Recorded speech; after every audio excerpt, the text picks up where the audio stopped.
ॐ सहना भवतु सहनौ भुनक्तु सह वीर्यं करवावहै तेजस्विनावधीतमस्तु मा विद्विषावहै। ॐ शान्ति शान्ति शान्तिः।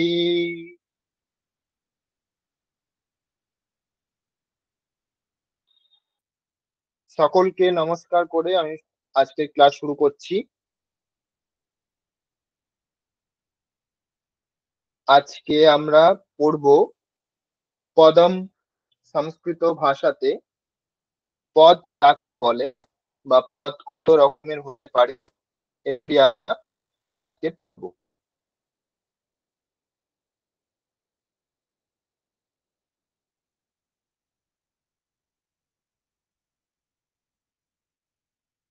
শোনা যাচ্ছে আমার কথা? হ্যাঁ স্যার।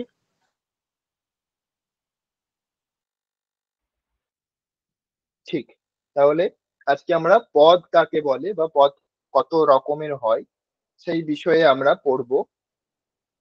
আর পড়ব বাচ্য পরিবর্তন, কিভাবে কর্তৃবাচ্য, কর্মবাচ্য আর ভাববাচ্য এইরকম তিন রকমের বাচ্য বা বাক্য হয়ে থাকে। তো তিন রকম বাক্য আমরা আজকে শিখব, যে কিভাবে তিন ভাবে আমরা একই বাক্য প্রয়োগ করতে পারি। তার আগে আমরা যেটি পড়েছিলাম আগের ক্লাসে, বিদ্যা প্রশংসা বলে আমরা কিছু শ্লোক পড়েছিলাম, যেখানে বিদ্যার প্রশংসা করা হয়েছিল, যে জ্ঞান অর্জন করলে বা বিদ্যা অর্জন করলে আমাদের কি কি লাভ হতে পারে, বা বিদ্যা আমাদের কি কি উপকার করে বা কি কি কাজে লাগে, এই সমস্ত বিষয়ে আমরা পাঁচটা শ্লোক পড়েছিলাম। তো সেগুলি আমরা একবার অভ্যাস করব, তারপরে আজকে আমরা নতুন বিষয় পড়ব।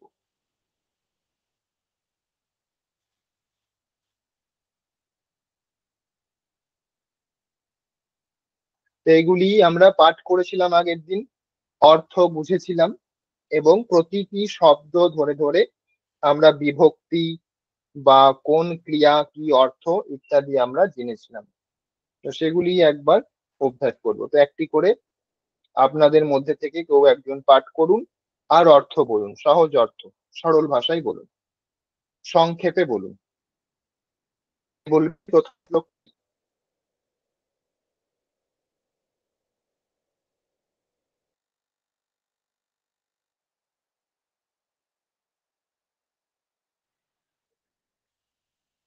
কে বলবেন? চেষ্টা করুন।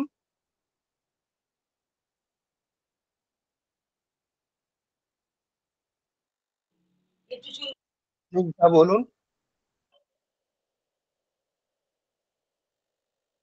বিদ্যা দদাতি বিনয়ং বিনয়াদ ইয়াতি পাত্রতাম পাত্রত্বাৎ ধনমাপ্নোতি ধনাৎ ধর্মস্ততো সুখম। বিদ্যা বাহ, বিনয় খুব দান সুন্দর করে। হয়েছে, উচ্চারণ খুব সুন্দর, স্পষ্ট হয়েছে। ঠিক, অর্থ বলুন। বিদ্যা বিনয় দান করে, বিনয়ের দ্বারা যোগ্যতা লাভ হয়, যোগ্যতার দ্বারা ধনসম্পত্তি বৃদ্ধি পায় এবং সেই ধনসম্পত্তির দ্বারা ধর্মের মাধ্যমে সুখ লাভ হয়। ঠিক, স্যার সংক্ষেপে হয়েছে? একদম হয়েছে। হুম হুম, ভালো হয়েছে। এর পরেরটি কে বলবেন? প্রিয়া।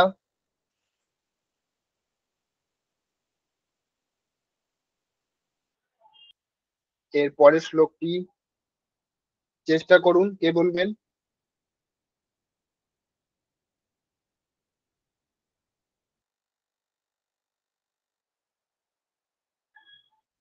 বলুন প্রিয়া।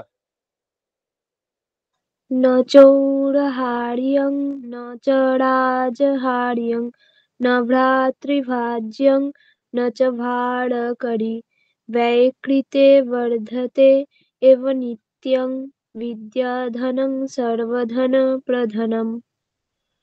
ঠিক, অর্থ বলুন।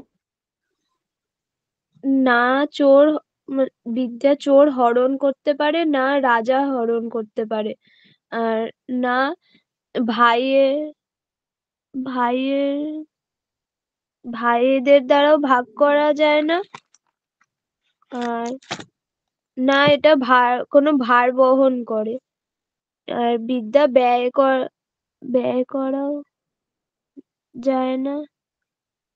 না, ব্যয় করা যায় না নয়, এটার অর্থ হচ্ছে ব্যয়ে কৃতে বর্ধাতে এব নিত্যম। কি হবে অর্থ?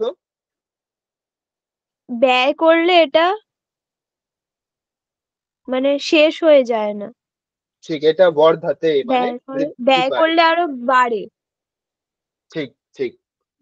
এবং বিদ্যাধনং সর্বধন প্রধান, বিদ্যাধন হলো সব ধনের প্রধান। ঠিক, একদম ঠিক হয়েছে। তারপর কে বলবেন? তারপর 3 নম্বর শ্লোকটি কে বলবেন? চেষ্টা করুন।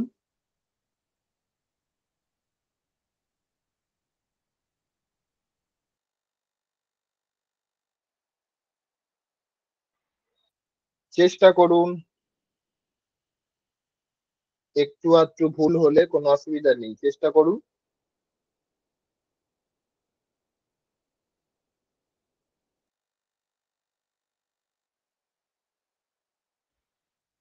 কে বলবেন হাত তুলুন।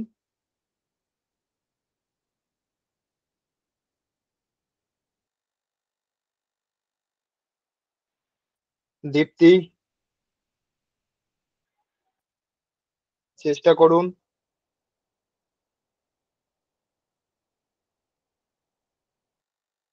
স্যার অভ্যাস করা হয়নি। এটা কোনো কারণ নয়, সঠিক কারণ বলতে হবে। অভ্যেস করা হয়নি কেন? এতদিন তো ক্লাস হয়নি, এতদিনের মধ্যে তো অভ্যাস করা হয়ে যেত। ঠিক আছে, বাকিরা কে বলবেন? দেবনীলা, অন্য কেউ?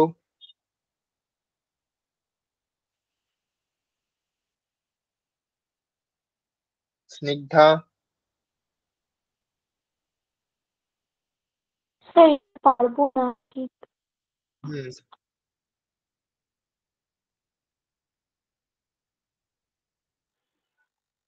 কে চেষ্টা করবেন?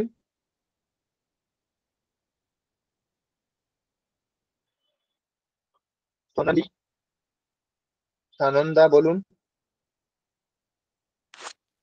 মাতেব রক্ষতি পিতেব হিতে নির্যুক্তে কান্তেব চ বিরময়তি अपनीय खेदं लक्ष्मीं तनोति वितनोति च दिक्षु कीर्ति किं किं न साधयति कल्पलतेव विद्या। হুম, ঠিক, অনেকটা হয়েছে, আরো একটু ভালো করতে হবে। মাতেব রক্ষতি পিতেব হিতে নিযুক্তে কান্তেব চাভিরময়তি अपनीय खेदम लक्ष्मीं तनोति वितनोति च दिक्षु कीर्तिं किं किं न साधयति কল্পলতেব বিদ্যা। যেখানে যেখানে দীর্ঘ স্বর আছে সেখানে সেখানে একটু বেশি উচ্চারণ করতে হবে, বেশি সময় নিয়ে, তাহলেই ঠিকঠাক শুনতে লাগবে। আরেকবার বলুন সানন্দা।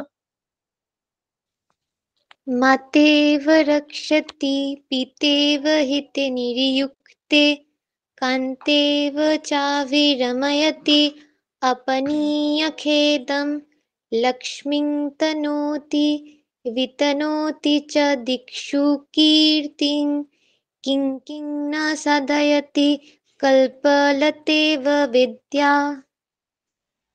ঠিক, অনেকটা হয়ে গেছে, আরো অভ্যাস করলে আরো ভালো হবে। অর্থ বলার চেষ্টা করবেন। হ্যাঁ স্যার বলবো। হুম, বলুন। স্যার তিনি আমাকে মায়ের মতো রক্ষা করেন এবং আহ, পিতার মতো যখন আমি আহ, তার কল্যাণে নিয়োজিত হতে পারি তিনি মানে বিদ্যা প্রেমিকের না, মতো। এইরকম নয়, এরকম অর্থ নয়। মাতে এব রক্ষতি মানে মায়ের মতো রক্ষা করে। পিতে এব হিতে নিয়ুংতে, হিতে মানে ভালো কোনো কাজে, তো ভালো কাজে নিয়োগ করে। ঠিক আছে, এখানে বিদ্যার কথা বলা হচ্ছে, যে বিদ্যা হচ্ছে মায়ের মতো রক্ষা করে, পিতার মতো ভালো কাজে নিয়োগ করে, কান্তার মতো, কান্তা মানে স্ত্রী বা পত্নী, পত্নীর মতো সে কি করে, স্নেহ করে। অপনীয় খেদম দুঃখ দূর করে। লক্ষ্মীম তানয়তি, লক্ষ্মী মানে ধন সম্পত্তি বিস্তার করে।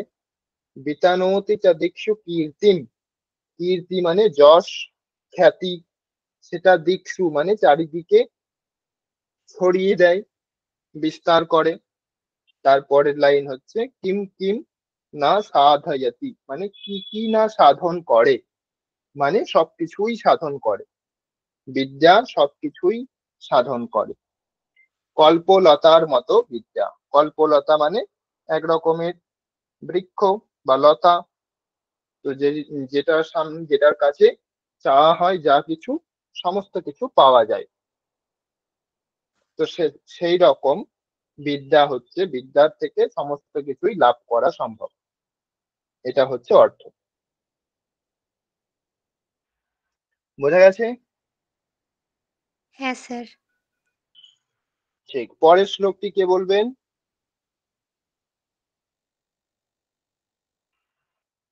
শেষ শ্লোকটি কে বলবেন?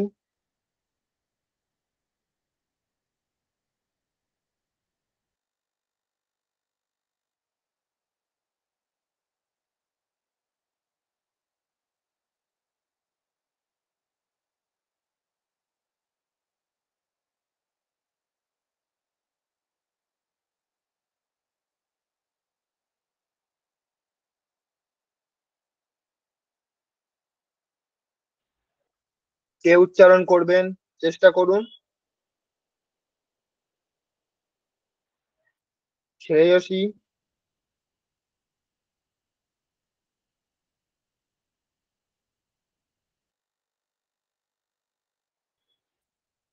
দীপালি, মঞ্জু, কেউ চেষ্টা করুন।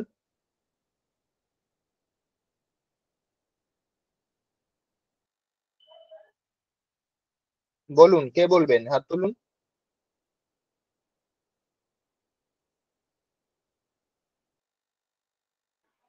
বাকিদের মধ্যে থেকে বললে ভালো, যারা বলেননি তাদের মধ্যে থেকে কেউ বললে ভালো।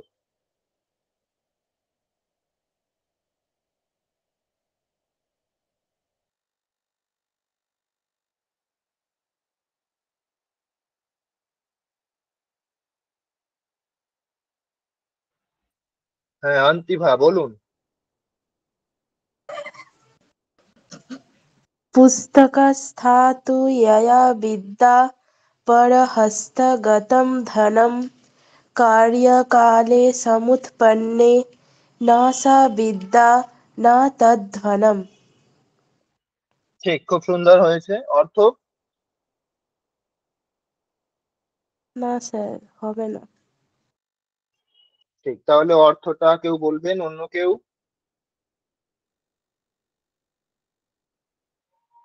সানন্দা বলেছেন, বাকি অন্য কেউ?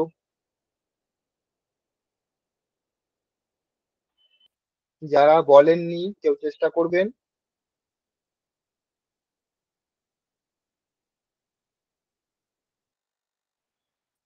আচ্ছা, সানন্দা বলুন। পুস্তকস্য তু ইয়া বিদ্যা পরহস্তগতং ধনম। স্যার এই লাইনটার মানে আহ, কারোর কাছে পুস্তকের কথা বিদ্যার মতো, আবার কারোর কাছে সম্পদের মতো। কার্য না, এরকম নয় অর্থ। একবার ভালো করে শুনে এলে হতো, তাই না? এগুলি সহজ ছিল, একবার যদি ইউটিউব থেকে দেখা হতো তাহলে বোঝা যেত। দেখা হয়নি তার মানে অভ্যাস হয়নি। এখানে পুস্তকস্থা মানে স্থা মানে কি বলেছিলাম? পুস্তক স্থা মানে পুস্তকের মধ্যে, পুস্তকে স্থিত। স্থা মানে স্থিত, পুস্তকে স্থিত। ইয়া বিদ্যা, যে বিদ্যা, যে বিদ্যা পুস্তকের মধ্যে আছে।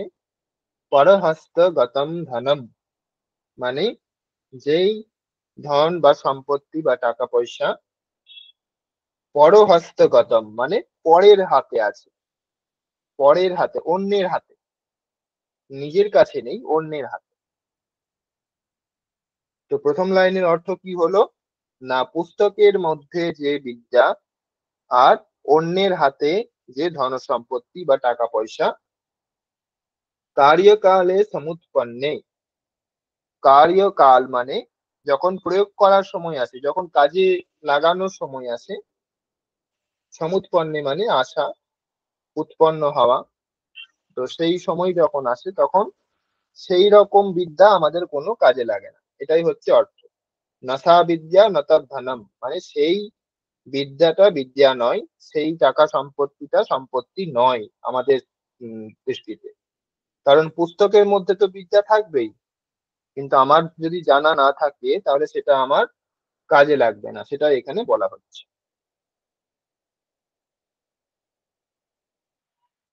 ঠিক আছে, আমরা আজকে নতুন বিষয় পড়বো, পদম। সংস্কৃতে পদ কাকে বলে? না, পদ বলতে সুবন্ত আর তিঙন্ত, এই দুটিকে পদ বলা হয়। সুবন্ত, তিঙন্ত। সুবন্ত, তিঙন্ত এগুলি কি? না, এগুলি হচ্ছে, আমরা বিভক্তি পড়েছিলাম, তো বিভক্তিগুলিকে সুপ্রত্যয় বলা হয়। সুপ্রত্যয় যোগ করে বিভক্তি অন্ত, যে রামঃ, রামৌ, রামাহা, রামেণ, তারপর রামাভ্যাম ইত্যাদি যে রূপগুলি আমরা দেখেছিলাম, সেগুলি হচ্ছে সুপ্রত্যয় যোগ করে হয়েছে, সেই জন্য ওগুলিকে বলা হয় সুবন্ত পদ, সুবন্ত পদ। তো যত এরকম নাম পদ আছে সেগুলিকে আমরা বলবো সুবন্ত। আর তিঙন্ত হচ্ছে ক্রিয়াপদ। তিং বলে একটা প্রত্যয় হয়, একটা নয় অনেকগুলি প্রত্যয় হয়, যেই প্রত্যয়গুলি যোগ হয়ে আমাদের ক্রিয়াপদ তৈরি হয়। তো ক্রিয়াপদ গুলিকে আমরা বলবো তিঙন্ত। সুবন্ত হচ্ছে নামপদ আর তিঙন্ত হচ্ছে ক্রিয়াপদ। এটা কি আমাদের জানা ছিল আগে? কেউ জানেন?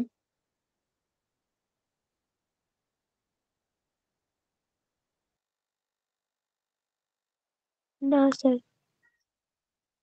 কেউ জানতেন? সানন্দা? স্যার আমাদের একবার ম্যামডাম বলেছিলেন কলেজের। আচ্ছা, ঠিক। তো সুবন্ত মানে হচ্ছে নামপদ, সেগুলিতে সুপ্রত্যয় যোগ থাকে, সেই জন্য সুবন্ত। যেমন আমরা যখন শব্দ পড়ছিলাম অকারান্ত বলছিলাম। অকারান্ত কেন বলছিলাম বলুন?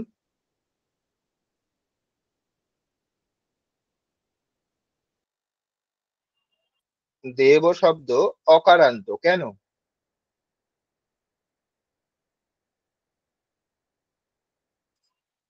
দেব শব্দটিকে আমরা অকারান্ত কেন বলছি?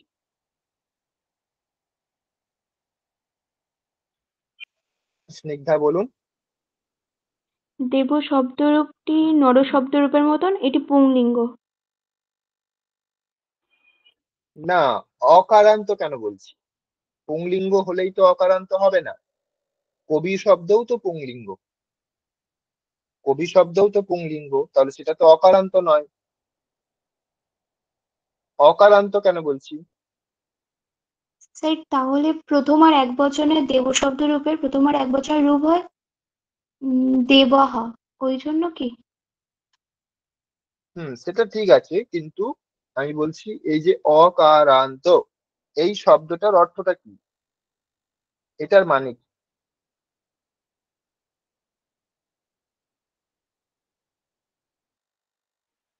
আচ্ছা স্যার, দেব শেষে অ আছে বলে সেই জন্য এটাই অকারান্ত। ঠিক, ঠিক। দেব এই শব্দটাকে যদি ভাঙি তাহলে আমরা কি কি বর্ণ পাবো? কোন কোন বর্ণগুলি পাবো পরপর? প্রথমে কি আসবে? দ, তারপর এ, তারপর ওয়া, তারপরে হসন্ত নেই, অ আছে তো, দেব তো হ্যাঁ নয়। স্যার। সেই জন্য অকারান্ত শব্দ বলা হচ্ছে।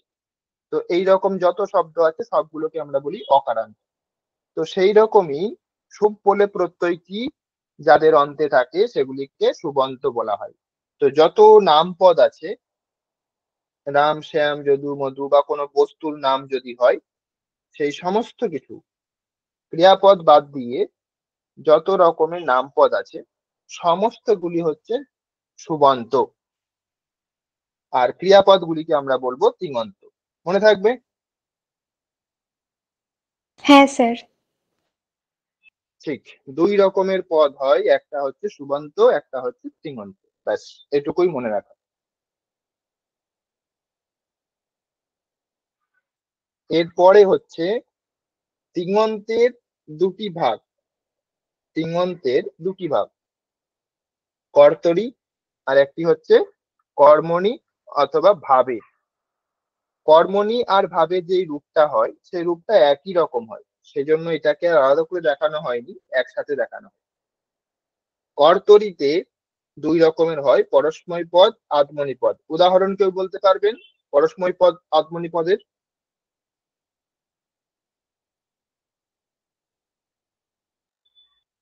ক্রিয়াপদ পরস্ময় পদ হলে কেমন রূপ হয় আর আত্মনি পদ হলে কেমন রূপ হয়, একটি করে উদাহরণ কেউ বলতে পারবেন?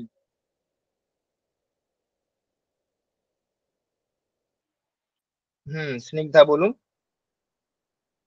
পরস্মৈপদী একটা হলো গম ধাতু, গচ্ছতি গচ্ছতঃ গচ্ছন্তি, গচ্ছসি গচ্ছথঃ গচ্ছথা, গচ্ছামি গচ্ছাবহ গচ্ছামহ। আর আত্মেনেপদী ঠিক, লব ধাতু, লভতে লভেতে লভন্তে, লভস্যে লভেতে লভত্যে, লভে লভাবহে লভামহে। এটা লটের লকার। ঠিক, ঠিক, ঠিক, ঠিক আছে। তো এখানে আমরা একটি রূপ বললেই হবে, যেমন গচ্ছতি এটা হচ্ছে পরস্ময় পদ ধাতু, আর লভতে এটা হচ্ছে আত্মনি পদ ধাতু। তো রূপগুলি আলাদা হয়। তো এগুলি হচ্ছে কর্তরি কেন বলা হচ্ছে না, আমরা কর্তাকে অনুসরণ করে এগুলি বচন, বিভক্তি ইত্যাদি ব্যবহার করি। যেরকম রামঃ গচ্ছতি, এখানে রাম কর্তা, কারণ ক্রিয়া যে করে সে হচ্ছে কর্তা। তো রামঃ গচ্ছতি, এখানে কর্তাকে অনুসরণ করে ক্রিয়াপদ হচ্ছে, সেই জন্য ক্রিয়াটি হচ্ছে কর্তরি বলা হচ্ছে, ক্রিয়াটিকে কর্তরি ক্রিয়া বলা হচ্ছে, কর্তৃবাচ্যে ক্রিয়া বলা হচ্ছে। আর আত্মনিপদ, এদের দুটি রূপ হয়, একটা হচ্ছে পরস্মৈপদ, একটা হচ্ছে আত্মনিপদ। দুটিই কর্তরি। যেমন রামঃ গচ্ছতি, রামঃ লভতে। লভতে মানে লাভ করা, তাহলে রাম যাচ্ছে, রাম পাচ্ছে, কোনো কিছু লাভ করছে। তাহলে দুটিতেই ক্রিয়া, দুটি ক্রিয়া রয়েছে, দুটি ক্রিয়ারই কর্তা হচ্ছে প্রথমাতে, সেই জন্য এখানে এটাকে কর্তৃবাচ্য বলা হচ্ছে। আর কর্মবাচ্যে অথবা ভাববাচ্যে কেমন হয় না, কর্মবাচ্যের ক্রিয়া আর ভাববাচ্যের ক্রিয়া একই রকম হয়, সেটা আত্মনি পদেই হয়। যেমন গচ্ছতি বললাম, এটাই কর্মনিতে হয়ে যাবে, আবার ভাববাচ্যে হবে যখন, তখন গম্যাতে এরকম রূপ হবে। গম্যাতে একটা জফলা যোগ হয়ে যাবে, গম ধাতুর সাথে একটা জফলা হবে, তারপরে আত্মনিপদ হয়ে যাবে। গম্যাতে এটা হচ্ছে কর্মের রূপ। কর্তরিতে গচ্ছতি, কর্মনিতে অথবা ভাবে গম্যাতে। যেমন পচতি, পচ্যতে, পঠতি, পঠ্যতে। পঠতি এটা হচ্ছে কর্তরিতে, আর পচ্যতে এটা হচ্ছে কর্মনিতে অথবা ভাবে। খাদতি কর্তরিতে, খাদ্যতে এটা হচ্ছে কর্মনিতে অথবা ভাবে। খাদতি এটা পরস্ময় পদ ছিল, কিন্তু কর্মনিতে অথবা ভাবে যখনই করব তখন সবসময় ওটা হচ্ছে আত্মনিপদ হবে। কর্তৃবাচ্য হলে পরস্ময় পদও হতে পারে, আত্মনিপদও হতে পারে, কিন্তু কর্মবাচ্য অথবা ভাববাচ্য হলে সবসময়ই আত্মনিপদ হবে।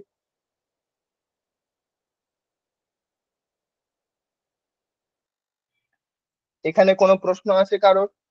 এতদূর পর্যন্ত যেটুকু বলা হয়েছে প্রশ্ন থাকলে বলুন, না হলে আমি জিজ্ঞাসা করব, তখন কিন্তু বলতে না পারলে অসুবিধা হয়ে যাবে। যদি প্রশ্ন থাকে বলুন, এক্ষুনি বলুন।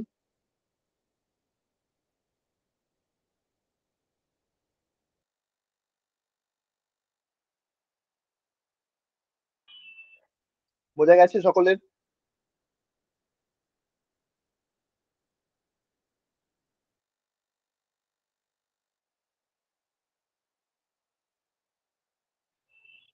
আন্তিভা, আন্তিভা কি বুঝলেন?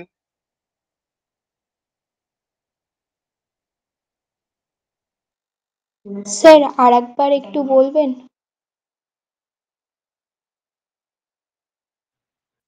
ঠিক, আরেকবার বলছি, বুঝতে না পারলে আমি দ্বিতীয়বার বলবো অবশ্যই।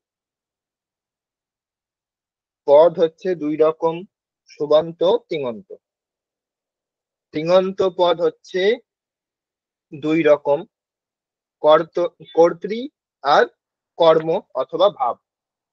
কর্ম অথবা ভাবকে আমরা একটা হিসেবেই ধরবো। তাহলে তিঙন্ত পদ মানে ক্রিয়াপদ। ক্রিয়াপদ হচ্ছে দুই রকমের, একটা হচ্ছে কর্তৃ আর একটা হচ্ছে কর্ম। কর্মটাকেই আমরা ভাববাচক বলবো। তো সেটা সবসময় আত্মনেপদে হবে। আর কর্তৃপদ যেটা, সেটা হচ্ছে দুই রকম হতে পারে, পরস্মৈপদ, আত্মনেপদ। মানে পচতি, এই ধাতুটা হচ্ছে দুই রকমই রূপ হয়, পচতি হয় আবার পচতে এরকমও হয়। কিন্তু গচ্ছতি এটা একরকমই হয়, শুধু গচ্ছতি এটাই হয়। কিন্তু পচতি এটা দুটি রূপ হয় বলে এটা কিন্তু কর্মবাচ্য হয়ে যাচ্ছে না, এটা কর্তৃতেই আছে। কারণ কর্তৃতে দুই রকমই রূপ হচ্ছে, পরস্মৈ পদেও হতে পারে, আত্মনি পদও হতে পারে। তো কোনো ধাতুর একটি রূপই হবে, পরস্মৈ পদে হতে পারে, আবার কোনো কোনো ধাতু দুটি রূপই হতে পারে। যেমন পচ ধাতুর ক্ষেত্রে রান্না করা অর্থ পচতি, পচতে। কিন্তু গচ্ছতির এটা দুটো রূপ হয় না, একটাই রূপ হয়, গচ্ছতি, পশ্যতি, খাদতি, এগুলির একটি করেই রূপ হয়। আর কর্মবাচ্যের ক্ষেত্রে সবার একটি করেই রূপ হবে। পচ ধাতুরও আবার অন্যান্য যত ধাতু আছে সমস্ত ধাতুর একটাই রূপ হবে, সেটা হচ্ছে আত্মনিপদ। পচ্যতে, খাদ্যতে, পঠ্যতে, লিখ্যতে, ভ্রম্যতে, এইরকম ভাবে রূপগুলি হবে। আমরা উদাহরণ দেখলে আরো স্পষ্ট হবে।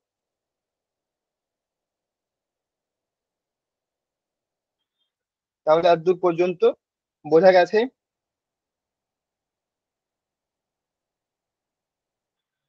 হ্যাঁ স্যার। বোঝা গেছে? হ্যাঁ স্যার। ঠিক, তাহলে আমরা পরের বিষয়টি দেখি।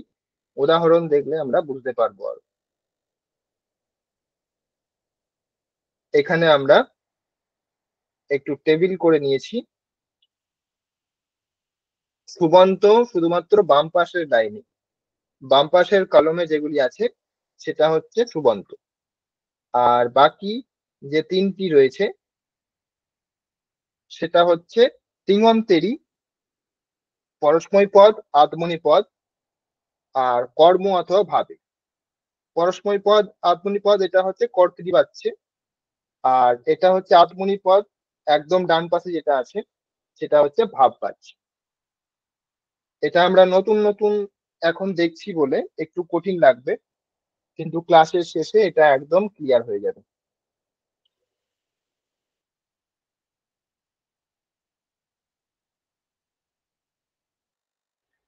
তাহলে নামবাচক যে সমস্ত পদগুলি আছে, কোনো কিছুর নাম বোঝায়, ঠিক আছে, সেগুলি হচ্ছে সুবন্ত।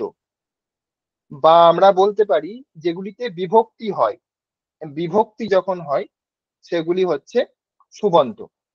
যেমন পা কাহা, রামহ, চালকহ, লতা, সীতা, গীতা, নদী, এই সমস্ত কিছু শব্দগুলি হচ্ছে সুবন্ত। এটা বুঝতে অসুবিধা আছে? কোনো সুবন্ত বিষয়ে কোনো সংশয় আছে? না স্যার। ঠিক, সুবন্ত মানে নামপদ, যত রকম আমরা নাম ব্যবহার করি সেগুলি সব হচ্ছে সুবন্ত, বা বিভক্তি যাদের হয় সেগুলি সব হচ্ছে সুবন্ত, আর তিঙন্ত হচ্ছে ক্রিয়াপদ। তো তাদের ভেদটা আমরা আরেকবার দেখবো এখানে। পচতি এটা হচ্ছে পরস্ময় পদ, ভবতি এটা পরস্ময় পদ, হাসতি এটা পরস্ময় পদ, খাদতি এটাও পরস্ময় পদ, তারপর পঠতি এটাও হচ্ছে পরস্ময় পদ। তাহলে সব তি তি তি তি করে হচ্ছে শেষে, তাই না? পচতি, খাদতি, পঠতি, লিখতি, সব তি আছে শেষে। আর আত্মনি পদ হলে পচতে, সেবতে, লভতে, সেতে, এধাতে, এটা তে হয়ে যাচ্ছে। আমরা পড়েছিলাম আত্মনি পদ ধাতু। তো কর্তৃবাচ্যে এটা দুটোই হবে, এই দুই রকম হতে পারে, আত্মনি পদও হতে পারে, পরস্ময়ী পদও হতে পারে। কিন্তু কর্মবাচ্যে যখন করব এগুলিকেই আমরা পাল্টে নেব। যেরকম আমরা তপ্রত্যয় তবতু প্রত্যয়ে আমরা রূপ করেছিলাম, সেরকম এখানে আমাদের একটু পরিবর্তন করে নিতে হবে। তো পরিবর্তন কিভাবে করব? না, একটা জফলা দেব, তারপরে তে যোগ করব, আত্মনিপদ করে নেব, তে মানে আত্মনিপদ করে নেব। তো যেই ধাতুই বা যেই পদেই থাক না কেন সেটাকে আমরা আত্মনিপদ করে নেব, আর মাঝে একটা আমরা জফলা বসাবো। যেমন লভ ধাতু ছিল, একটা জফলা লাগালে হয়ে যাবে লভ্য, তারপরে আত্মনিপদ করলে হয়ে যাবে তে, লভ্যতে। এটা এবার আত্মনিপদের মতো যাবে, আত্মনিপদের যেরকম রূপ হয় সেরকম রূপ হবে, লভ্যতে, লভ্যেতে, লভ্যান্তে। এখানে জফলাগুলি থাকবে প্রতিটাতে, তবেই এটা কর্মবাচ্য অথবা ভাববাচ্য বলে মনে হবে। বোঝা গেছে? হ্যাঁ স্যার। ঠিক, এখানে যেটি দেওয়া নেই এরকম কোনো ধাতুর যদি বলা হয় যে কর্মণিতে রূপ কি হবে, তাহলে একটি করে উদাহরণ বলুন সকলে। অন্য যে কোনো ধাতুর কর্মণিতে কিরকম রূপ হবে, নিজেকে বানানো শিখতে হবে, কি করে হবে বলুন? সানন্দা বলুন। স্যার বদ ধাতু দিয়ে বললে বদ্যতে। ওয়াদ্যাতে, ঠিক। স্নিগ্ধা? ক্রিধাতু কারিয়তে। না, কার্যতে এটা নিজন্ত হয়ে গেল, মানে অন্যকে করানো এরকম অর্থ হয়ে যাচ্ছে, নিজে করা অর্থ হচ্ছে না। ক্রিধাতু হবে ক্রিয়তে। কি হবে? ক্রিয়তে। ঠিক, রফলা হস্যি, তারপর অন্তঃস্থ ত একার, ক্রিয়াতে। তারপর বাকিরা বলুন, একটা করে উদাহরণ বলার চেষ্টা করুন। মঞ্জু? স্যার বদ ধাতু বদ্যতে। বজ্জাতে একজন বললেন এক্ষুনি, অন্য কিছু বলুন। স্যার হস্যতে। হ্যাঁ, হাস্যাতে, ঠিক। হাসতি যেরকম রূপ হয় পরস্ময় পদে, তো সেটাই আমরা যদি কর্মণিতে করি তখন সেটা আত্মনিপদে হয়ে যাবে এবং রূপটাতে একটা জফলা আসবে, হাস্যাতে। ঠিক। প্রিয়া? স্যার দৃশ ধাতু পশ্যতে। হ্যাঁ, এখানে দৃশ ধাতু, তো সেই জন্য এখানে পশ্চাতে হবে না, কি হবে? দৃশ্যতে। ঠিক, দৃশ্যতে হবে, ঠিক। জেনিভা? খাদ ধাতু খাদ্যাতে। ঠিক, খাদ্যাতে, ঠিক। আর কেউ বলবেন?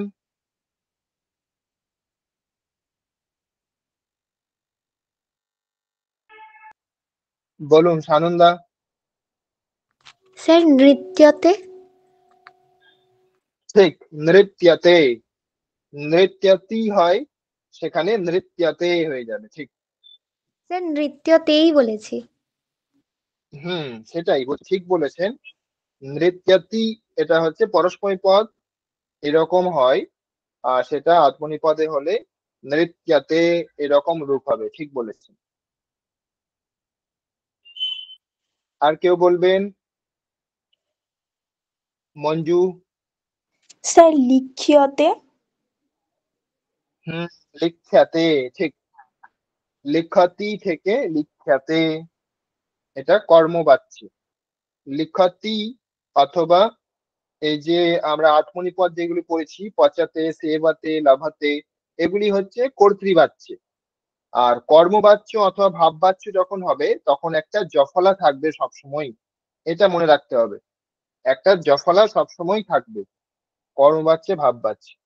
আর কেউ বলবেন? সোনালি বলুন। গম্যতে। ঠিক, গম্যতে, ঠিক। এমনিতে রূপটি হয় গচ্ছতি, পরস্ময় পদ, কর্তৃবাচ্যে। কিন্তু কর্মবাচ্যে হয়ে গেলে সেটি আদমনিপদ হয়ে যাবে, তখন একটি জফলাও চলে আসবে, তখন হয়ে যাবে গম্যাতে। আর কেউ বলবেন?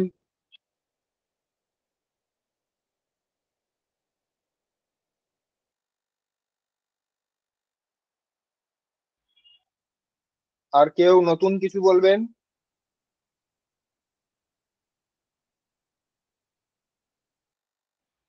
আন্তিভা বলুন। দৃশ্যতে। দৃশ্যতে, দৃশ্যতে এটা কেউ বলেছিল, নতুন কিছু বলুন। মঞ্জু? স্যার বিদ্যতে হয়। বিদ্যাতে, কিন্তু বিদ্যাতে এটা আত্মনিপদ ধাতু, এমনিতেই ওটা ওই রকমই রূপ হয়। তারপরে যদি কর্মবাচ্যে করা হয় তখনও একই রকমই থাকে। বিদ্যাতে এটা ঠিকই আছে, কিন্তু এটার কোনো পরিবর্তন হয় না। ঠিক আছে স্যার। হুম।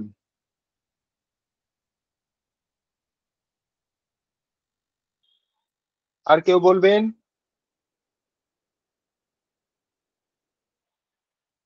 ভাবুন, বানিয়ে বলুন, একটি করে আর একটি করে বলুন। বলেছেন সকলেই, আরো একটি করে বলার চেষ্টা করুন। নতুন নতুন অর্থ, নতুন নতুন ক্রিয়াপদ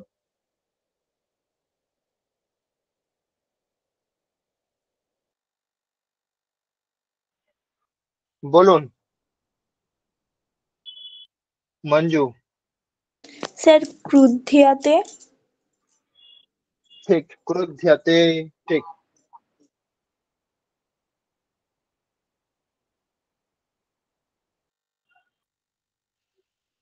নয়তি মানে কি? নয়তি মানে কি?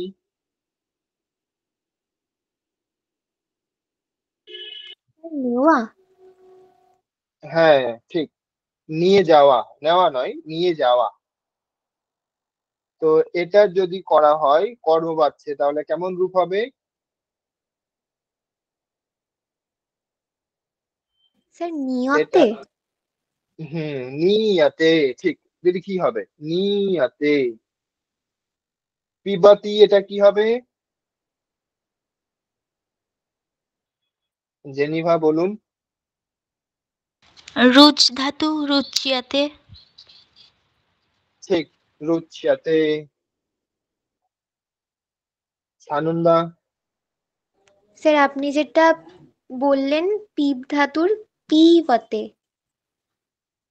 না, পিবতে হবে না। আমি বলেছি একটা য় থাকবে, অবশ্যই য় থাকবে, এখানে য় তো নেই, তাহলে কি করে স্যার হবে? হুম। পিভ্যতে। না, এটা হচ্ছে যেমন নয়তি ধাতুর যেরকম হয় সেরকম হবে। স্যার তাহলে পিয়তে। ঠিক, পিয়াতে। এটা হচ্ছে পা ধাতু, পিপ ধাতু নয়। পিপ ধাতু বলবে না, এটা হচ্ছে পা ধাতু। ঠিক আছে স্যার। হুম। দা ধাতুর ক্ষেত্রে কি হবে সোনালি?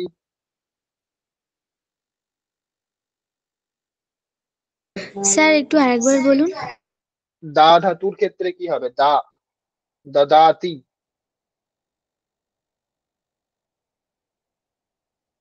দাঁত দিয়াতে। দিয়াতে, দা হচ্ছে দিয়াতে। ঠিক আছে। স্নিগ্ধা? সহ ধাতু সজ্জতে। সজ্জতে নয়, সহ্যতে। য়, জ উচ্চারণ করলে হবে না। য়, সহ্যতে। তারপর কে বলবেন? আর কেউ বলবেন? না হলে আমরা নতুন বিষয়ে যাব। তাহলে এখানে বোঝা গেছে আর কোনো প্রশ্ন নেই, সকলে বলতে পারছেন। এবার আমরা পরের বিষয়ে যাই। এবার হচ্ছে বাক্য রচনাতে আসি। যে কর্তৃবাচ্য বা কর্তরিতে বাক্য, আর কর্মণিতে বাক্য, আর ভাবে বাক্য। তো এটাকে আমরা এরকম ভাবে বলতে পারি: ভাববাচক, কর্তৃবাচক, কর্মবাচক, এরকম ভাবে বলতে পারি। তো প্রথমে আমরা কর্তৃবাচ্য পড়ব, মানে কর্তরিতে কিভাবে বাক্য করতে হয় সেটা আমরা শিখেছি। প্রথম থেকেই যেগুলি আমরা প্রয়োগ শিখেছি সব আমরা কর্তৃবাচ্যেই শিখেছি, সেই জন্য এখানে আমাদের অসুবিধে হবে না।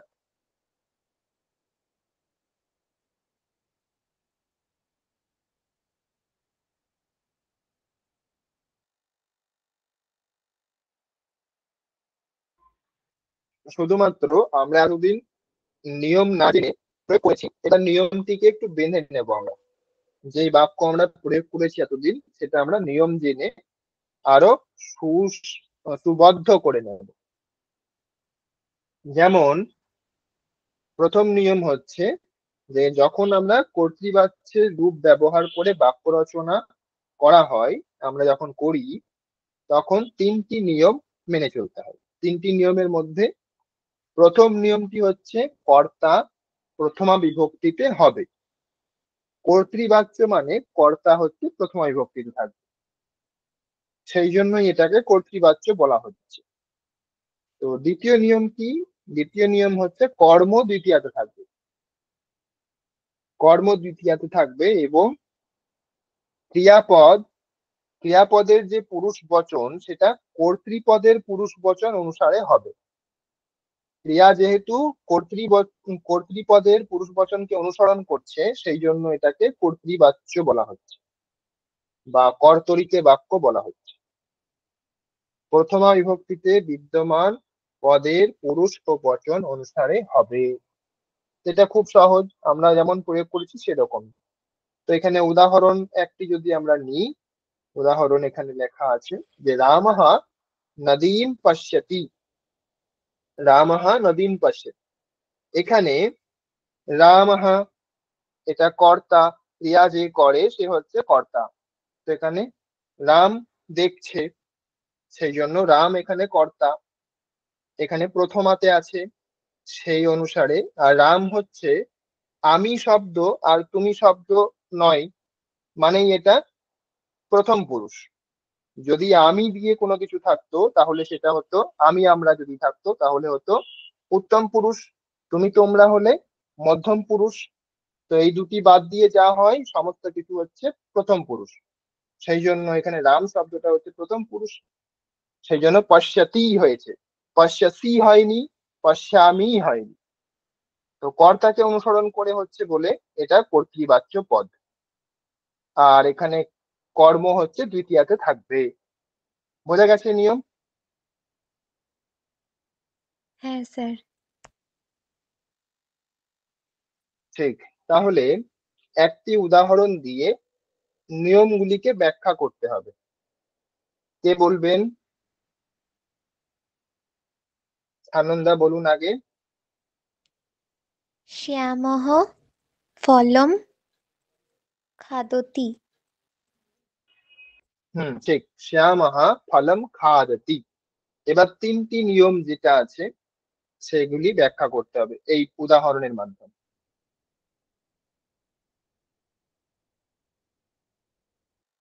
স্যার কর্তা প্রথমা বিভক্তিতে হয়েছে, মানে শ্যামঃ হলো কর্তা, আর ফলম হচ্ছে আপনার ফলমটা আমরা ব্যবহার মানে কর্ম। ঠিক আছে। কিন্তু কোথায় কি বিভক্তি হয়েছে, কেন হয়েছে। আর কর্তার রূপ, ক্রিয়াপদের রূপ ওই রকম হয়েছে কেন।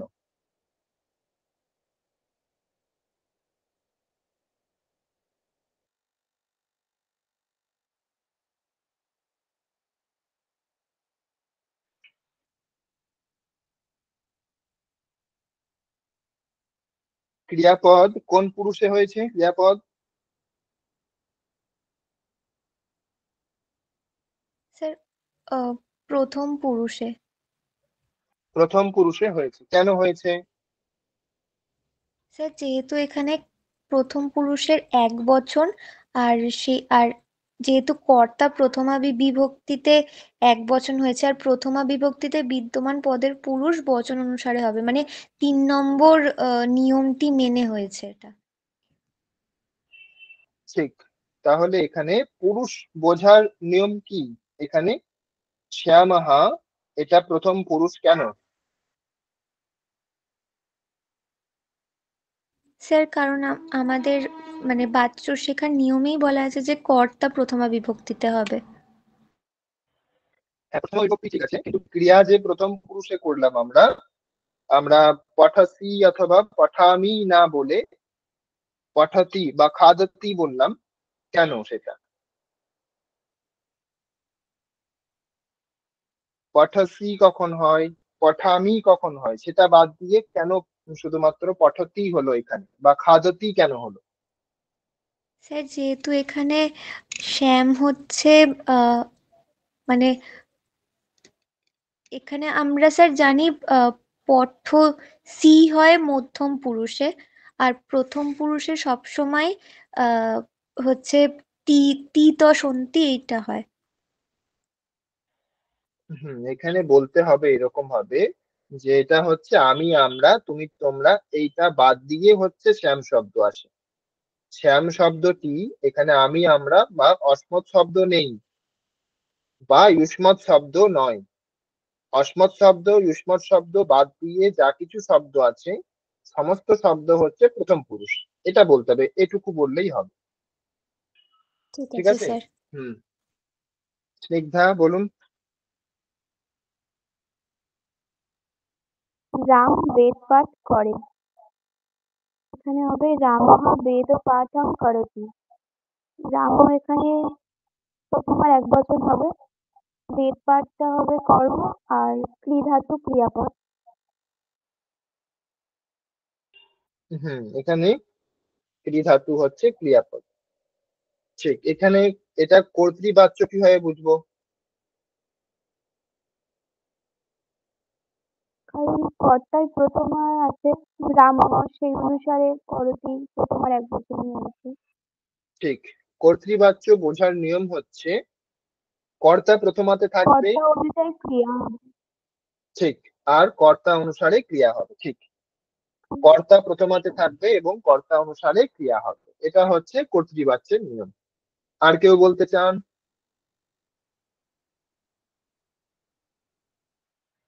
আর কেউ কোনো উদাহরণ বলবেন।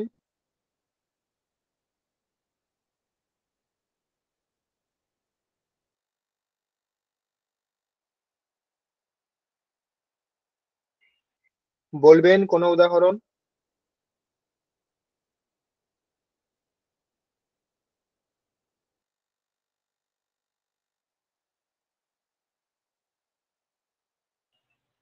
ঠিক আছে, তাহলে আমরা এবার কর্মবাচ্যে যাচ্ছি।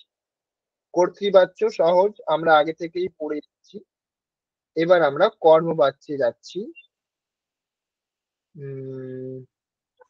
কর্মবাচ্যের নিয়ম এখানে দেখা যাচ্ছে যে যখন কর্মবাচ্যের রূপ ব্যবহার করে বাক্য রচনা করা হয়, কর্মবাচ্যের রূপ বলতে যেটা আমরা এখন অভ্যাস করলাম, লিখ্যাতে, পঠ্যাতে, খাদ্যাতে, এই রূপগুলি।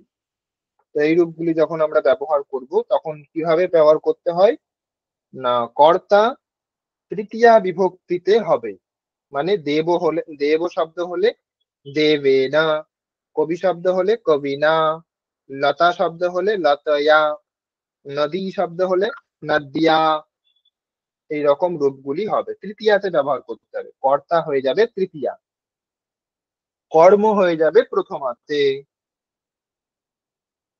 কর্ম প্রথমাতে, যদি রাম বেদ পড়ছে এরকম যদি বাক্য হয় তাহলে কর্তৃবাচ্যে হবে রামঃ বেদম পঠতি।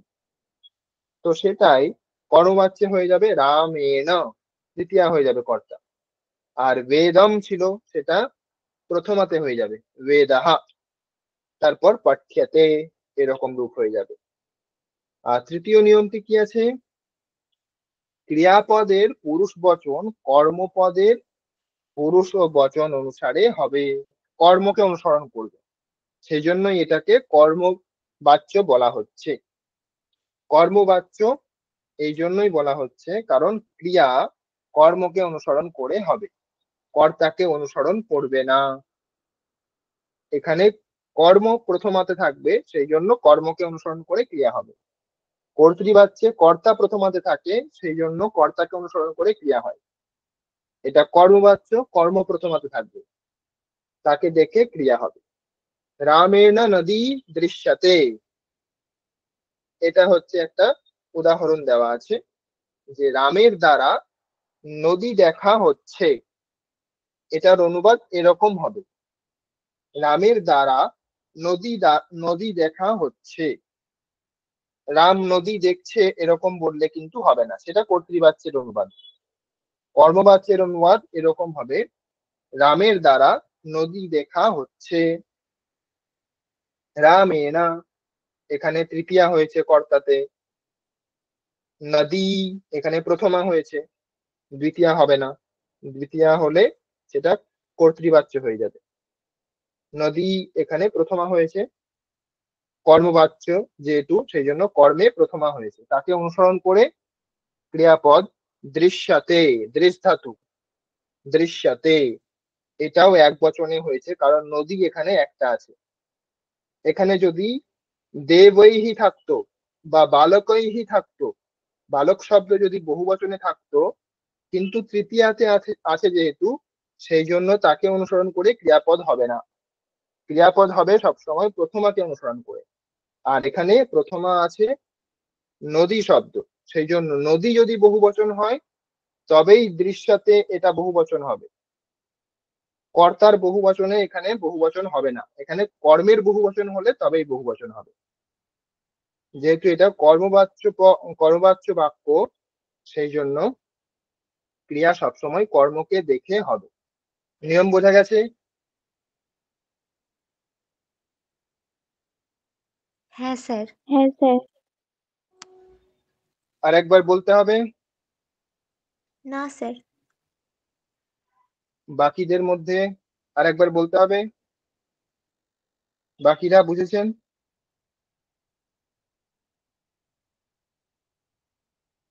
হ্যাঁ স্যার। ঠিক, তাও আমি আর একবার নিজে থেকে বলে দিচ্ছি যে কর্তৃবাচ্যে আমরা কর্তাকে প্রথমায় রেখে কর্মকে দ্বিতীয়ায় রেখে ক্রিয়াপদ কর্তাকে অনুসরণ করে আমরা করছিলাম, পুরুষ বচন ইত্যাদি।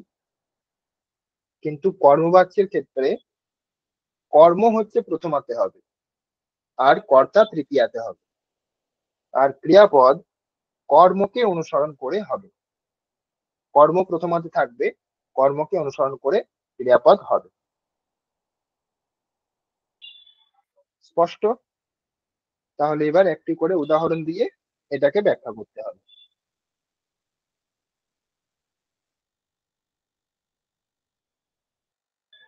কে বলবেন?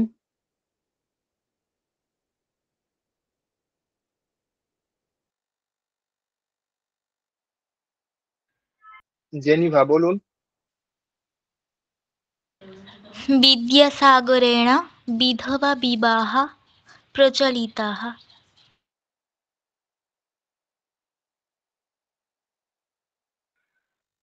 ঠিক, এখানে একটু ভুল আছে, যেটা হচ্ছে প্রচলিত হবে না, প্রচালিত। আচ্ছা স্যার, ঠিক আছে, প্রচলিতাः, ঠিক আছে। এখানে কেন হলো প্রচালিতঃ? প্রচলিতঃ মানে প্রচলিত হয়েছিল, এরকম অর্থ। জেনিভা মিউট করুন। প্রচালিতঃ মানে প্রচলিত করা হয়েছিল, প্রচলিত মানে প্রচলিত হয়েছিল। তাহলে এখানে বিদ্যাসাগর নিজে প্রচলিত হচ্ছেন না, বিধবা বিবাহকে প্রচলিত করেছিলেন, সেই জন্য এখানে হবে প্রচালিতঃ। যেমন আমরা যদি বলি চালানো অর্থ যদি শুধুমাত্র নিই, চালানো অর্থটা আমরা বাদ দিলাম, চালানো অর্থ, তাহলে একটা অর্থ হয় চালয়তি আর একটা অর্থ হয় চলতি। চলতি মানে নিজে চলা, আমি যখন চলছি, হাঁটছি, সেটাকে বলা হয় চলতি। আর আমি যখন চালাচ্ছি, সাইকেল চালাচ্ছি বা বাস চালাচ্ছি বা গাড়ি চালাচ্ছি, সেটা আমি নিজে চলছি না, আমি অন্য কিছু চালাচ্ছি, তো সেখানে হয়ে যাবে চালয়তি। সেই জন্য এখানে ওই রকমই হবে প্রচালিতঃ, বিধবা বিবাহ প্রচালিতঃ। ঠিক, খুব সুন্দর উদাহরণ বলা হয়েছে। তো এটাকে ব্যাখ্যা করতে হবে জেনিভা, কেন কি হলো। বিদ্যাসাগরেণ, এটা হচ্ছে তৃতীয়া বিভক্তি। আর হুম, বিধবা বিধবা বিবাহ প্রচালিতাহ, কর্মজা ক্রিয়াতাই হয়েছে, কর্ম অনুযায়ী ক্রিয়া হয়েছে। ঠিক, কিন্তু এখানে ক্রিয়া কি আছে? প্রচালিতাহ। এটা তো ক্রিয়া নয়, এটা তো শব্দ হয়ে গেছে, বিসর্গ রয়েছে তাই না, প্রচালিতঃ, এটা ত প্রত্যয় করে এটা শব্দ হয়ে গেছে। আচ্ছা,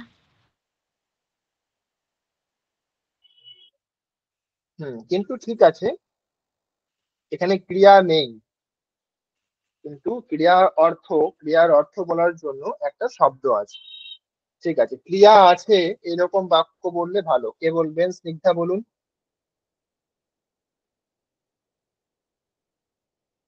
শিশুনা চন্দ্রাহ দৃশ্যতে, এখানে শিশুনা পদটি কর্তায় তৃতীয়া হয়েছে, আরেকবার পুরো না বাক্যটি। করণে তৃতীয়া।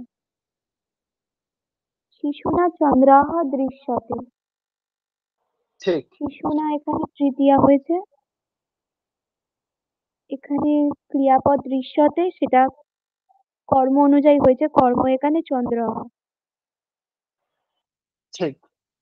আর শিশু না, এটা হচ্ছে করণে নয়, এটা কর্তাতেই তৃতীয়া হয়েছে। আচ্ছা, হুম দেখা ক্রিয়া, দেখা ক্রিয়া তো শিশু নিজে করছে, তো স্বয়ং করছে, তো তাহলে সেই কর্তা হবে তাই না, করণ কেন হবে? করণ তখন হবে যখন কর্তা ছাড়াও, কর্তা যখন কারোর সাহায্য নিচ্ছে। যেমন সে দূরবীন দিয়ে যদি দেখে, চাঁদ দেখছে ঠিকই শিশু, কিন্তু যদি দূরবীন দিয়ে দেখে, তখন সেটা দূরবীন শব্দে তখন তৃতীয়া হবে, তখন করণে হবে। বোঝা গেছে? হ্যাঁ স্যার। হুম যখন উপকরণ, সাধন এগুলিতে যখন আমরা ব্যবহার করব, তখন তৃতীয়া হবে, তখন করণে তৃতীয়া হবে। আর এটা তো কর্তাতে তৃতীয়া হচ্ছে। কিন্তু এখানে তৃতীয়া কেন হচ্ছে না, এটা হচ্ছে কর্মবাচ্য, কর্মবাচ্যের নিয়মই হচ্ছে কর্তা তৃতীয়া থাকবে। তারপরে সানন্দা বলুন। স্যার রাঘবেন গীতঃ গায়তে। স্যার এখানে কর্তা এখানে যেহেতু, গী তাহা হবে না, গীতম হবে, ক্লিবলিঙ্গ শব্দ এটা। ঠিক আছে স্যার, গীতম গায়তে।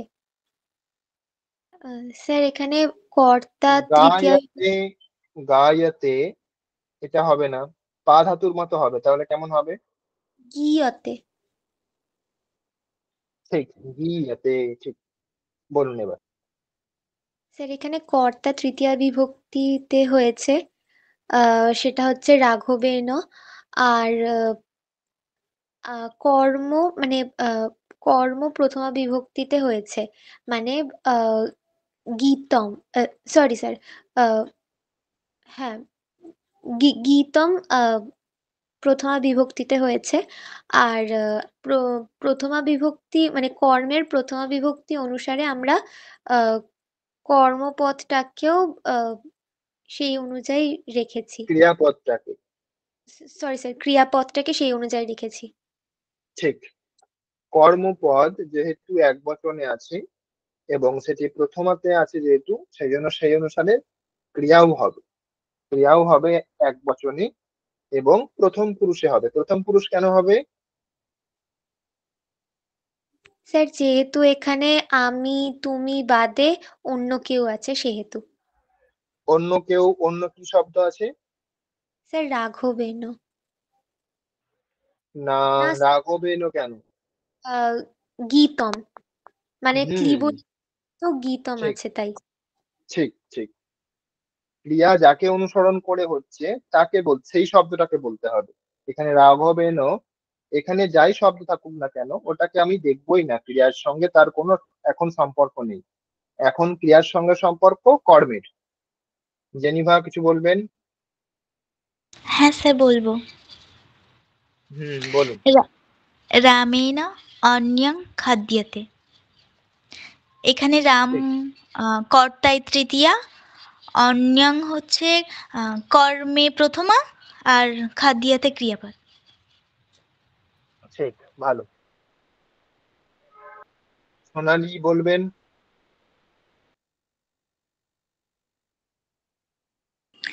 श्यामेन पुस्तकः लिख्यते। ঠিক, এখানে শ্যামেন পুস্তকः হয় না, পুস্তকম। পুস্তকম শব্দটা হচ্ছে ক্লিবলিঙ্গ, তো সেই জন্য এখানে বিসর্গ হয় না। ফলম শব্দ যেরকম ক্লিবলিঙ্গ বিসর্গ হয় না, সেরকম পুস্তকমেও এখানেও বিসর্গ হবে না। প্রথমাতে ঠিক হলেও আছে। বিসর্গ হবে না। ব্যাখ্যা করতে হবে কেন, কি হলো। এখানে শ্যাম হচ্ছে কর্তা। আম, পুস্তক হলো এটি কর্মে প্রথমা। ঠিক আর কর্মের প্রথমা অনুযায়ী যেহেতু ক্রিয়াপদ হয়েছে এজন্য লিখ্যাতে। ঠিক ঠিক। তারপর প্রিয়া। सीतया भोजनं पच्यते। সীতয়া ভোজনম পচ্যতে। ঠিক। কেন হয়েছে? এখানে এখানে সীতয়া এটা হচ্ছে কর্তা যেহেতু তাই এটা তৃতীয়া বিভক্তিতে হয়েছে। আর ভোজনম এটা হলো কর্ম, তাই এটা প্রথমা বিভক্তি হয়েছে। আর প্রথমা বিভক্তি অনুযায়ী এখানে ক্রিয়াপদটা হয়েছে পচ্যতে। ঠিক, পশ্চাতে। এবার যদি বলতে বলি যে বহু বচনে বলতে হবে, ক্রিয়াপদ যেন বহু বচন হয়, এরকম বাক্য কে বলতে পারবেন?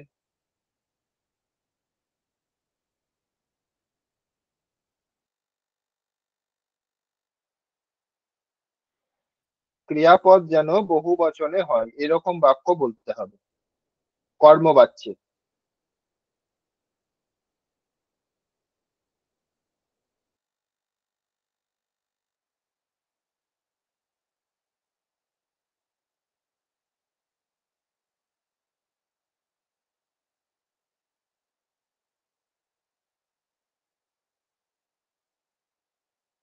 স্যার সেক্ষেত্রে কি দৃশ্যন্তে হবে?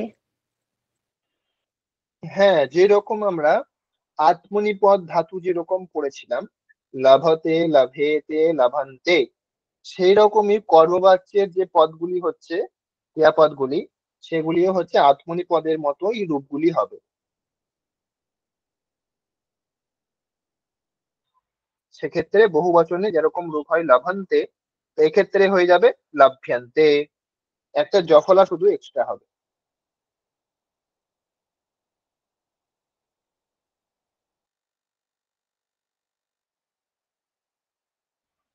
চেষ্টা করুন, কে বলবেন?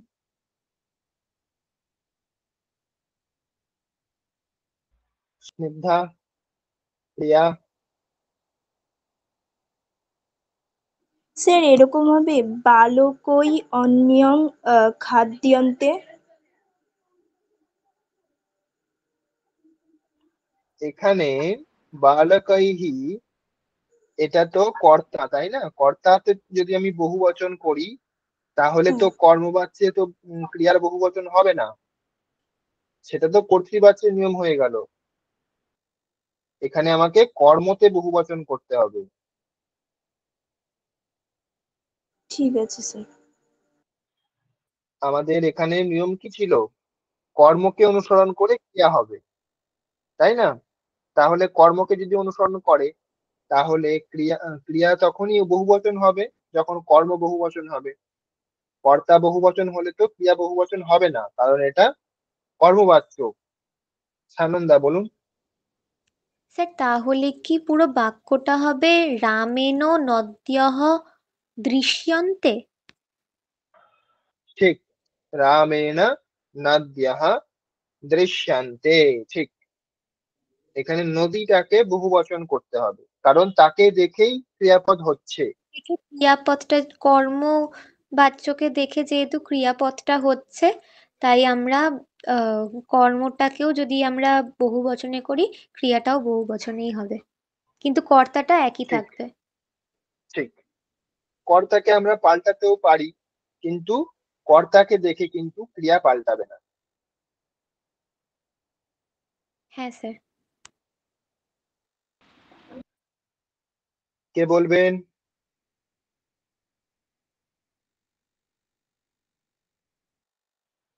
চেষ্টা করুন, কে বলবেন?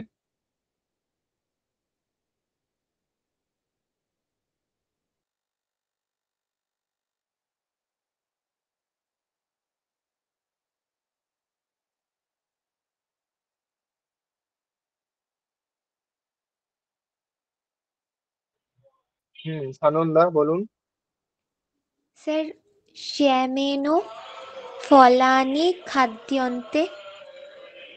ঠিক, শ্যামেন ফলানি খাদ্যন্তে, ঠিক। শুধুমাত্র কর্ম পাল্টাতে হবে, তাহলেই ক্রিয়া নিজেই পাল্টে যাবে। কর্ম যদি পাল্টায় তাহলে ক্রিয়াও পাল্টে যাবে। কর্ম যদি বহুবচন করি ক্রিয়াও বহুবচন হয়ে যাবে। খুবই সহজ আছে, একটু চেষ্টা করলেই পারা যাবে। বলুন, কে বলবেন? স্যার স্নিগ্ধা। বলছিলাম হুম, রামেণ পুস্তকাহ পঠ্যন্তে, এটা হবে? পুস্তক শব্দ কোন লিঙ্গে? স্যার ওই ক্লিবলিঙ্গে, তাহলে পুস্তকানি পঠ্যন্তে। ঠিক ঠিক, পুস্তকানি পাঠ্যন্তে, ঠিক। প্রিয়া। বালকেন গগনানি দৃশ্যন্তে। কিন্তু আকাশ তো একটাই আছে, তাই না? হুম, তাহলে স্যার বালকেন বৃক্ষানি দৃশ্যন্তে। বৃক্ষাহ।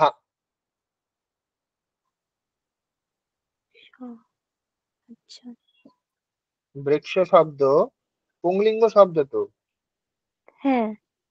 সেই জন্য কি হবে? বৃক্ষাহ হবে। হুম,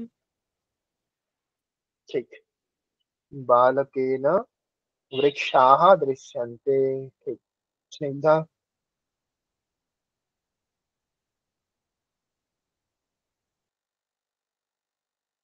মাত্রা অন্যানি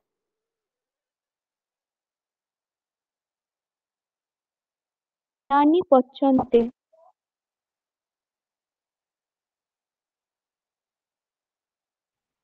শুনতে পেলাম না, আরেকবার। মাত্রা অন্যানি পচ্যন্তে।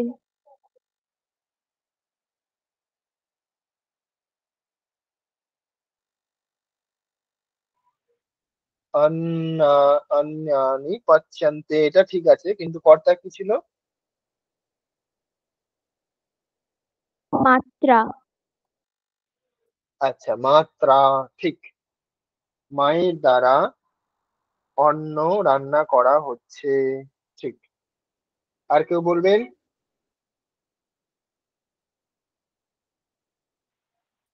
আর কেউ কোনো কিছু ভেবে থাকলে বলুন।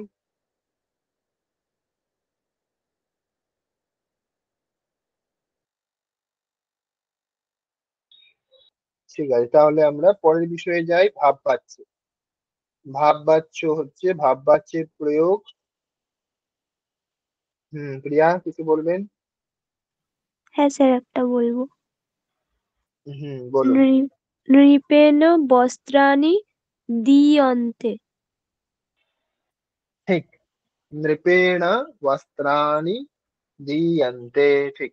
বস্ত্রাণি এটা প্রথমাতে আছে কর্ম, হ্যাঁ, তাকে তাই জন্য অনুসরণ করে করে ক্রিয়াও হয়েছে বহুবচনে। ঠিক।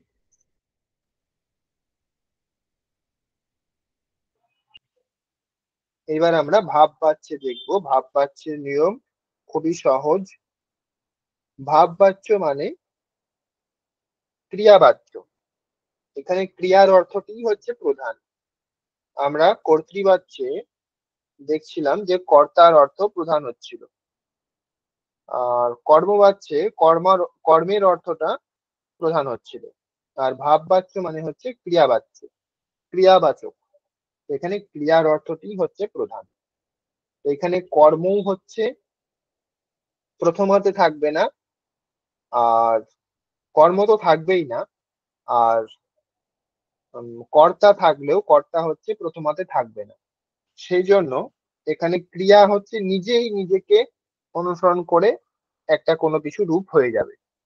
এখানে কর্তাকে দেখেও ক্রিয়া হবে না, আর কর্মকে দেখেও হবে না।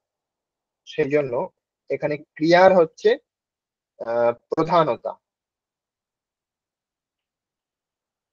তো এখানে নিয়ম, বাক্যে কর্ম না থাকলে, যখন বাক্যে কর্ম থাকবে না, কর্ম যখন নেই বাক্যে, তখন কি করব? তো সেটি আমরা যখন পরিবর্তন করতে যদি চাইবো, কর্তৃবাচ্যে তো হতে পারে কর্ম না থাকলেও। আমরা বলতে পারি যে রামঃ পঠতি, এরকম একটা বলতে পারি, সেটা কর্তৃবাচ্য হয়ে যাবে। কর্ম নেই কিন্তু কর্তৃবাচ্য তো হতে পারবে, কারণ কর্তা তো আছে। কিন্তু কর্ম যখন থাকবে না, তখন আমরা যদি কর্মবাচ্যে করতে চাই তাহলে সেটা হবে না কর্মবাচ্য। তো তখন আমরা আমাদেরকে ভাব বাচ্যে করতে পারি, ভাব বাচ্য অথবা কর্তৃবাচ্য, এরকম দুই রকম বাচ্য আমরা করতে পারি।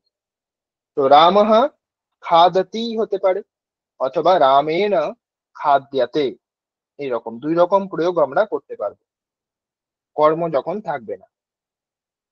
একটা হচ্ছে কর্তৃবাচ্য, অপরটা হচ্ছে ভাববাচ্য। তো ভাববাচ্য করার নিয়ম হচ্ছে কর্তা তৃতীয়াতে, আর কর্ম থাকবে না, তাই ক্রিয়া কর্মকে অনুসরণ করবে এরকমও বলার দরকার নেই। তো ক্রিয়া কেমন হবে না, ক্রিয়া সবসময়ই প্রথম পুরুষ আর এক বচনে হবে, প্রথম পুরুষ এবং এক বচন সব সময়। সেটার বহু বচনও হবে না, দুই বচনও হবে না, কারণ সেটা অনুসরণ করার জন্য কর্ম নেই।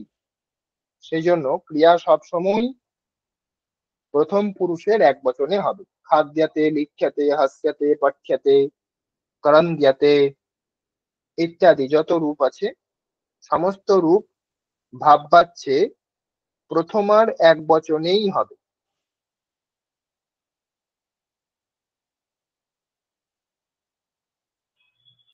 নিয়ম বোঝা গেছে, অথবা একবার বলতে হবে?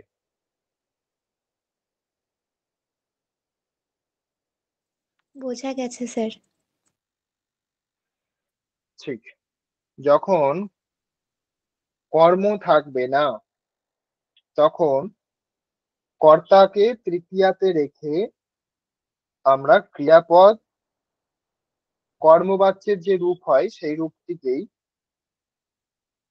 এক বচনে প্রয়োগ করব এবং প্রথম পুরুষে রাখবো। অন্যান্য পুরুষেও হবে না, অন্যান্য বচনেও হবে না। সব সময়ের জন্যই প্রথম পুরুষ এক বচনের রূপ হবে। দেবেন খাদ্যাতে, ময়া খাদ্যাতে, ময়া মানে আমার দ্বারা, ত্বয়া খাদ্যাতে তোমার দ্বারা, কারণ এখানে পুরুষের পরিবর্তন হবে না। ত্বয়া আছে মানে এখানে খাদ্যাসে করব এরকম কিন্তু নয়, কারণ ত্বয়া এটা হচ্ছে তৃতীয়াতে আছে, প্রথমাতে তো নেই, তাহলে তাকে দেখে ক্রিয়াপদ হবে না। তো যেখানে প্রথমা থাকবে না সেখানে ক্রিয়াপদ কিন্তু এরকম ভাবে করতে হবে, প্রথম পুরুষের এক বচন।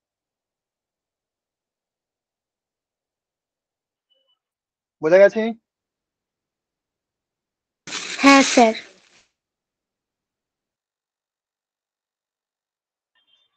ঠিক, এটা তো খুবই সহজ, সকলেই বলতে পারবেন। বলুন একটি করে বাক্য। সানন্দা বলুন। স্যার শিক্ষিকায়াः নৃত্যতে। বিসর্গ কেন হলো? স্যার শিক্ষিকা তো লতা শব্দ রূপের মতো, তো লতায়াः শিক্ষিকায়া। এখানে উদাহরণ যেটা দেওয়া আছে সেখানে লতা শব্দের তৃতীয়া কেমন রূপ হয়েছে? লতয়া। বিসর্গ স্যার আছে? বিসর্গটা হবে না। হুম, তাহলে কি হবে? শিক্ষিকা নৃত্যতে। শিক্ষিকা নয়, শিক্ষিকয়া। শিক্ষিকয়া নৃত্যতে।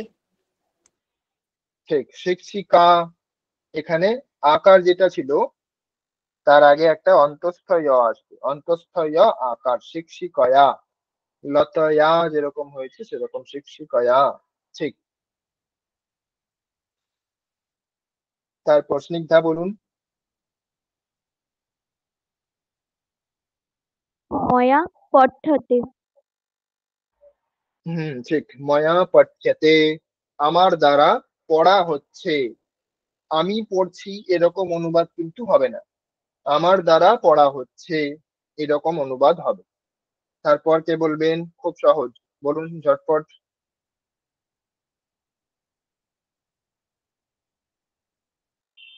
স্নিগ্ধা বলুন, সরি সানন্দা বলুন আবার।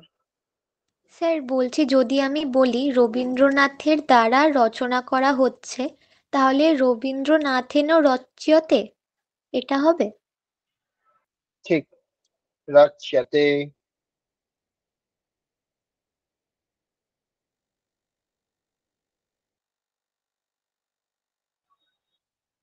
বলুন বাকিরা, চেষ্টা করুন। মঞ্জু, জেনিভা।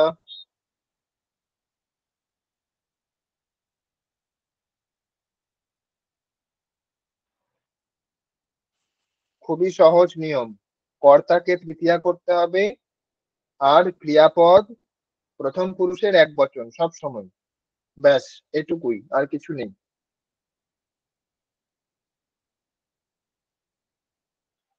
বলুন জেনিভা। बालकेन गम्यते। ঠিক, বালকেন গম্যতে, কর্তা তৃতীয়াতে আর ক্রিয়াপদ প্রথম পুরুষের এক বচন, সব সময় একই রকম থাকবে, ভাব বাচ্যের ক্ষেত্রে কোনো পরিবর্তন নেই।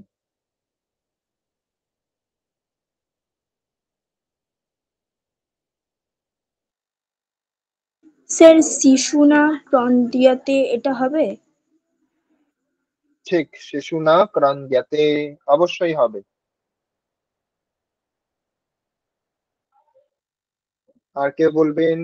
চেষ্টা করুন, আরো একটি করে বাক্য বলার চেষ্টা করুন। প্রিয়া।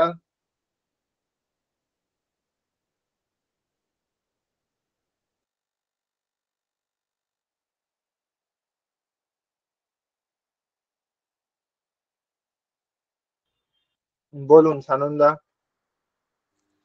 ঋতয়া পচ্যতে।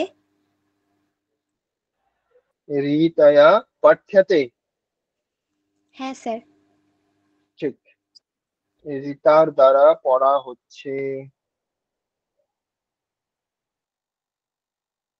এখানে যদি আমরা কর্তাকে বহুবচন করে দিই তাও কিন্তু ক্রিয়াপদ বহুবচনে হবে না, কারণ কর্তা প্রথমাতে নেই, কর্তা এখানে তৃতীয়াতে আছে। সেই জন্য কর্তাকে যদি আমরা বহুবচন করি তবুও কিন্তু ক্রিয়া এক বচনেই থাকবে। সানন্দা বলুন। স্যার তাহলে লতাভিহি লিখ্যতেহি হবে। ঠিক, লতাভিহি লিখ্যতে, এটাই হবে। ক্রিয়া সবসময় প্রথমাকে অনুসরণ করে হয়। আমরা কর্মবাচ্যে কর্মকে প্রথমাতে পাচ্ছিলাম, কর্তৃবাচ্যে কর্তাকে প্রথমাতে পাচ্ছিলাম। সেই জন্য কর্তৃবাচ্যে কর্তাকে দেখে ক্রিয়া পাল্টাচ্ছিল, তারপর কর্মবাচ্যে কর্মকে দেখে ক্রিয়া পাল্টাচ্ছিল, কারণ প্রথমাতে ছিল কর্ম।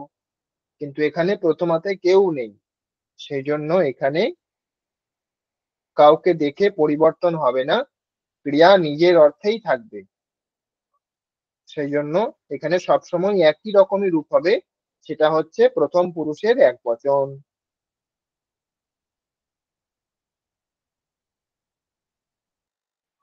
বলুন।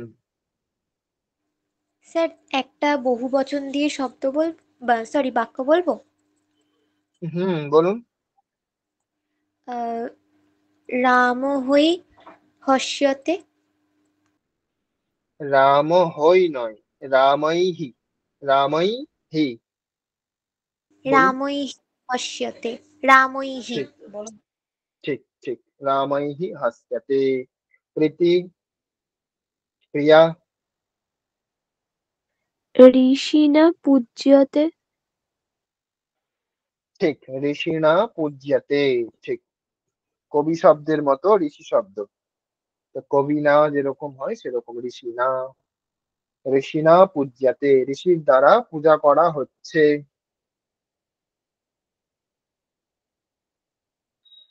এখানে যদি আমরা কর্ম যোগ করে দিই তাহলে এটা কর্মবাচ্য হয়ে যাবে, কর্ম নেই সেজন্য এটা ভাববাচ্য।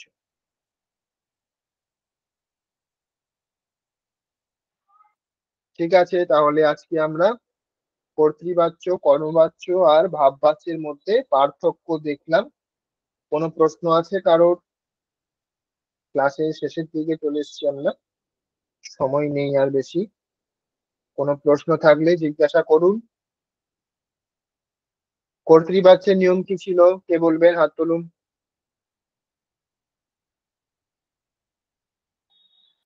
কর্তৃবাচ্যের নিয়ম।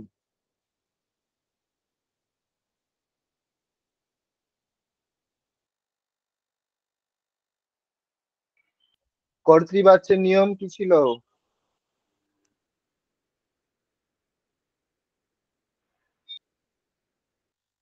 মঞ্জু বলুন। স্যার কর্তা প্রথমা বিভক্তিতে হয়, কর্ম দ্বিতীয়া বিভক্তিতে হবে, আর কর্তা অনুসারে ক্রিয়া হবে। ঠিক, ঠিক। তারপর কর্মবাচ্য ছিল, কর্মবাচ্যের নিয়ম কে বলবেন?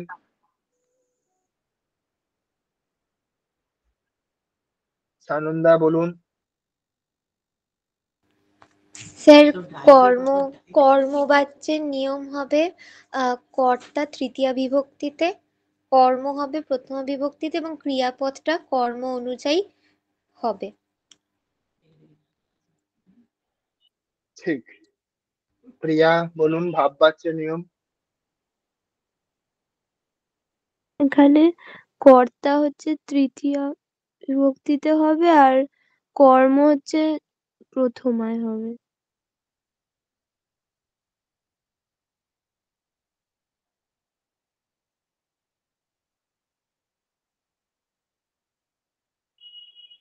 ভাববাচ্যের নিয়ম কি প্রিয়া? স্যার এখানে ভাববাচ্যে কর্তা তৃতীয়া বিভক্তি হবে, মানে কর্তা অন্য কোনো ক্রিয়াপদ বা কর্মকে দেখে হবে না, কর্তা নিজে তৃতীয়া বিভক্তি হবে। আর যেটা আর এখানে কোনো এখানে হচ্ছে ক্রিয়াপদটা হবে প্রথমা বিভক্তি, এখানে কোনো কর্ম থাকবে না। ক্রিয়াপদের প্রথমা বিভক্তি হয় না, ক্রিয়াপদ হলো প্রথম পুরুষ আর এক বচনে হবে, আর ঠিক, কোনো মধ্যম পুরুষ বা উত্তম পুরুষে হবে না ক্রিয়াপদ। ঠিক, ঠিক, ঠিক। আর কর্ম তাহলে থাকবে না এখানে। ঠিক, কর্ম থাকবে না, সেই জন্য এখানে এটা কর্মবাচ্য নয়, ক্রিয়া আছে যদিও, কিন্তু ক্রিয়া প্রথমাতে নেই। সরি, কর্তা আছে যদিও, কর্তা হচ্ছে প্রথমাতে নেই, সেজন্য এটা কর্তৃবাচ্যও নয়। এখানে ক্রিয়াপদ প্রথম পুরুষে এক বচনে হবে, তো এটাকে ভাববাচ্য বলা হয়। ঠিক আছে, তাহলে আজকে কোনো প্রশ্ন আছে কারোর? প্রশ্ন থাকলে বলুন, না হলে আজকে ক্লাস শেষ করব। বোঝা গেছে তাহলে সকলের? হ্যাঁ স্যার। ঠিক হ্যাঁ স্যার। ঠিক আছে। ওম আপ্যায়ন্তু মমাঙ্গানি বাক্ প্রাণশ্চক্ষু শ্রোত্রমথো বলমিন্দ্রিয়াণি চ সর্বাণি সর্বং ব্রহ্মোপনিষদম মাহম ব্রহ্ম নিরাকুর্যাম মা মা ব্রহ্ম নিরাকরোৎ অনিরাকরণমস্ত্ব নিরাকরণম মে অস্তু तदात्मनि निरते य उपनिषत्सु धर्मास्ते मयि सन्तु ॐ शान्ति शान्ति शान्तिः। हरिः ॐ तत्सत्। শ্রীরামকৃষ্ণার্পণমস্তু। ঠিক আছে, সকলকে ধন্যবাদ।